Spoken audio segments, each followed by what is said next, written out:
بسم الله الرحمن الرحيم. ألف لام ميم.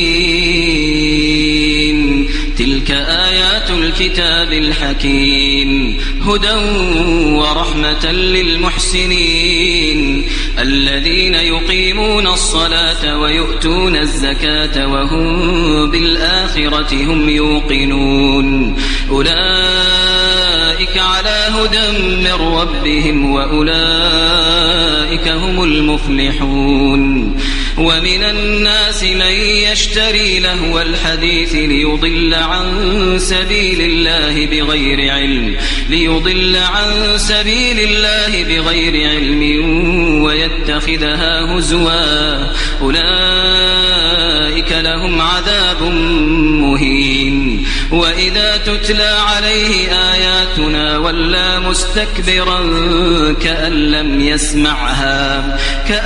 يسمعها كأن في أذنيه وقرا فبشره بعذاب أليم. إن الذين آمنوا وعملوا الصالحات لهم جنات النعيم خالدين فيها وعد الله حقا وهو العزيز الحكيم.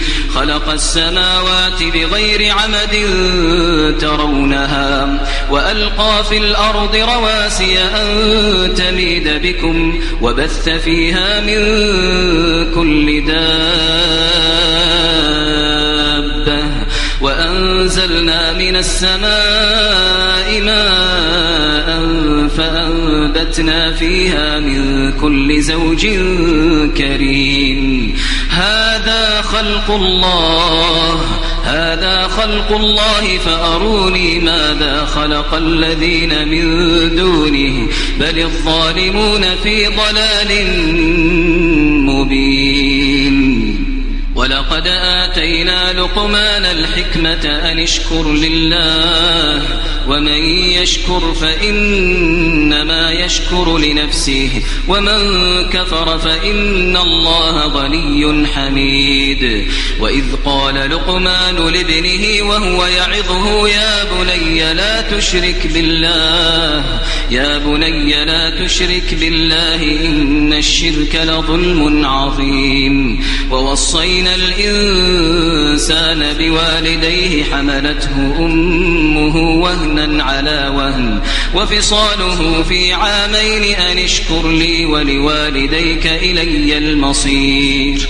وإن جاهداك على أن تشرك بي ما ليس لك به علم فلا تطعهما وصاحبهما في الدنيا معروفا واتبع سبيل من أناب إلي ثم إلي مرجعكم فأنبئكم بما كنتم تعملون. يا بني إنها إن تك مثقال حبة من خردل فتكن في صخرة أو في السماوات أو في الأرض يأت بها الله إن الله لطيف خبير. يا بني أقم الصلاة وأمر بالمعروف وانه عن المنكر واصبر على ما أصابك إن ذلك من عزم الأمور. ولا تصعر خدك للناس ولا تمش في الأرض مرحا إن الله لا يحب كل مختال فخور. واقصد في مشيك واغضض من صوتك إن أنكر الأصوات لصوت الحمير. ألم تروا أن الله سخر لكم ما في السماوات وما في الأرض وأسبغ عليكم نعمه ظاهرة وباطنة ومن الناس من يجادل في الله بغير علم ولا هدى ولا كتاب منير.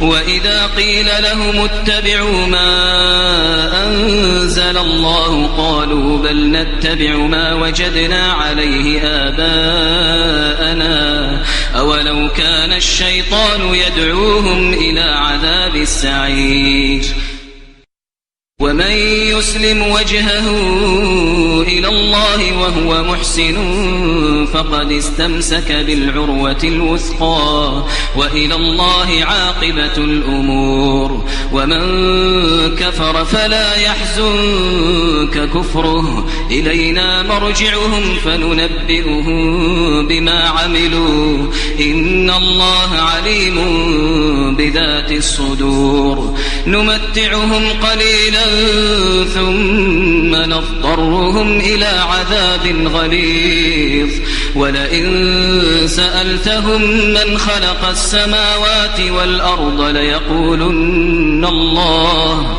قل الحمد لله بل أكثرهم لا يعلمون لله ما في السماوات والأرض إن الله هو الغني الحميد ولو أن ما في الأرض من شجرة أقلام والبحر يمده من بعده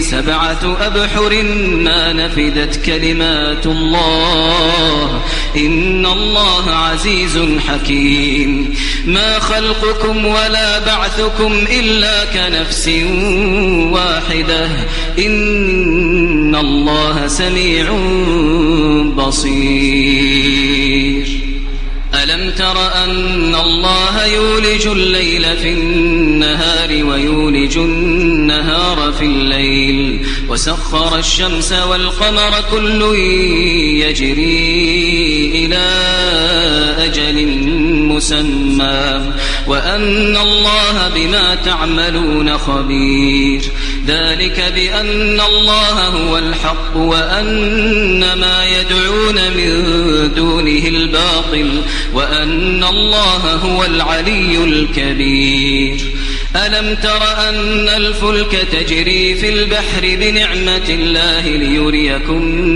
من آياته إن في ذلك لآيات لكل صبار شكور وإذا غشيهم موج كالظلل دعوا الله مخلصين له الدين فلما نجاهم إلى البر فمنهم مقتصد وما يجحد بآياتنا إلا كل ختار كفور يا أيها الناس اتقوا ربكم واخشوا يوما لا يجزي والد عن ولده ولا مولود هو جاز عن والده شيئا إن وعد الله حق فلا تغرنكم الحياة الدنيا ولا يغرنكم بالله الغرور إن الله عنده